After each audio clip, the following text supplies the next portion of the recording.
Hey babes, and welcome back to another episode of Slay and Pray with me, your girl Melissa Renee. Hope you got your Bible and your makeup ready, girl, because this is going to be a good one. Let's get into it.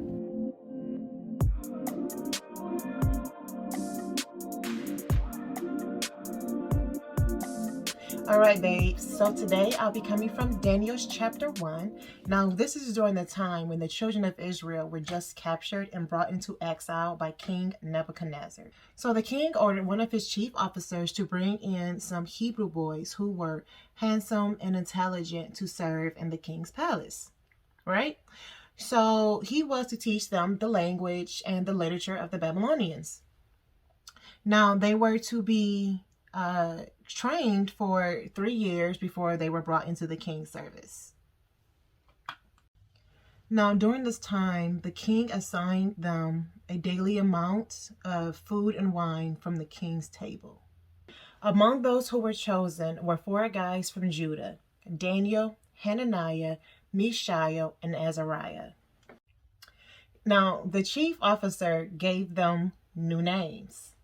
Daniel's new name, I'm sure I'm about to destroy this name, but his new name was Belteshazzar.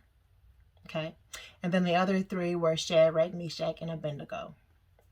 Now, Daniel didn't want to defile himself with the royal food and wine, so he asked the chief official for permission not to defile himself in that way. Now, God had caused the official to show favor and compassion towards Daniel, okay?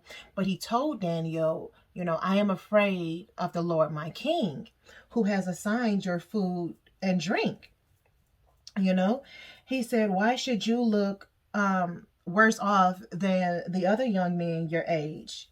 The king would have my head because of you. So Daniel said, please test us for 10 days. Give us nothing but vegetables to eat and water to drink. And then compare our appearance to that of the other young men who ate the royal food.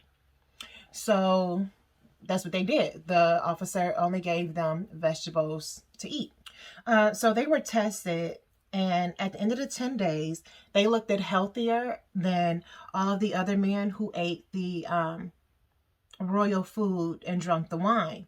So the guard decided to take away their choice food and wine to drink, and he gave them vegetables instead.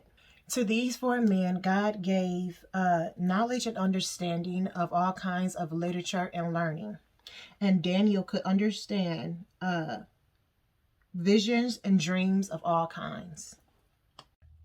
Now, once the 3 years were up, they were presented to the king, and he found no one equal to these 4: Daniel, Shadrach, Meshach, and Abednego. Now, in any matter that concerned wisdom or understanding that the king questioned them about, he found them 10 times better than any musician or enchanter in the whole kingdom.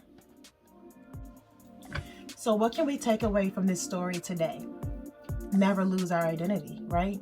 So Daniel, Shadrach, Meshach, and Abednego had already made up in their mind that they were not going to change who they were. They were not going to defile themselves to the royal food and wine, right? So what does defile mean? It means dirty or unclean. This is the way that they were used to living. They were used to a certain lifestyle. So when they were captured into and brought to Babylonia, they were not going to change who they were. They were not going to allow this new culture, this new place to take away who they were in God, who they identified themselves in God, right? So let that be a lesson to you to always stay true to who you are, to always stay true to God, no matter what is going on around you, no matter what is presented to you. Always stay true to yourself and never allow anything to defile you. All right, babes, thank you for joining me for this episode. I will see you guys next time for more makeup and ministries with me. Bye, babes.